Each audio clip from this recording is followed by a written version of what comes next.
আসসালামু আলাইকুম, welcome to বে অফ লিগাল।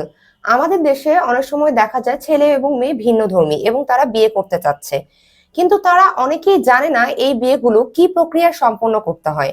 আজকে আমাদের আলোচ্য বিষয় হলো ছেলে ও মেয়ে ভিন্নধর্মী হলে তাদের মধ্যে কি বিয়ে সম্ভব, এবং এই বিয়েগুলো যদি সম্ভব হয়ে থাকে তাহলে কি প্রক্রিয়ায় সম্পন্ন করতে হবে এবং আপনাকে এর জন্য কি কি শর্ত পালন করতে হবে।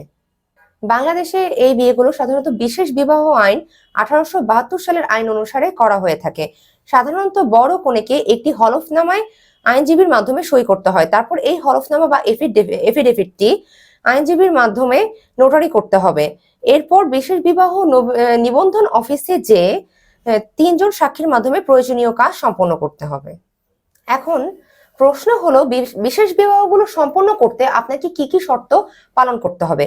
সাধারণত গ্রেগরিয়ান ক্যালেন্ডার অনুযায়ী ছেলের বয়স 18 বছর এবং মেয়ের বয়স 14 বছর হতে হবে।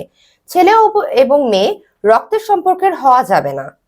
ছেলে এবং মেয়ে উভয় যদি 21 বছরের কম হয় তাহলে তাদের অভিভাবকের থেকে সম্মতি নিতে হবে।